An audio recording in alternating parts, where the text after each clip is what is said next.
காலையில் ஏஞ்சோடனே வயலில் ஈரான் ஏரி தாண்டி தான் ஏரிக்கு போவோம். வயலுக்கு அந்தாண்ட வயல் வந்து 10 ஏக்கரில் மீன் கூட்டம் அமைச்சு அதில் வந்து சுற்றி தென்னை, தேக்கு, வாழை இது எல்லா மரமும் பண்ணியிருக்கோம்.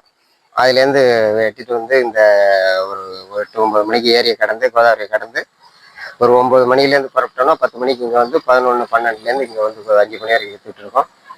இது வந்து கம்மியான விலை, எல்லாமே இயற்கையான பொருள், இயற்கையான இதில் கம்மியான விலைக்கு எல்லாம் கொடுக்குறோம். எல்லாம் மன திருப்தியோட வாங்கிட்டு போயிட்டு இருக்காங்க. இந்த வயல் எங்கள் ஊரில் அந்தாண்ட ஒரு 200 ஏக்கர் இருந்தது. எல்லாருமே இந்த ஏரியை பயந்துட்டு விற்றுட்டு வந்துட்டாங்க. எங்களுக்கு மட்டுமே ஒரு 50 ஏக்கர் மட்டும்தான் இருக்குது. ஸோ பாரம்பரியமாக காலையில் ஏஞ்சி அதை நாங்கள் போயிட்டு ஏரியை நீஞ்சி அதை எடுத்துகிட்டு வந்து இங்கே கொடுக்கறதுல பொதுமக்கள் கொண்டாந்து கொடுக்கறதுல மிக சந்தோஷப்படுறோம்.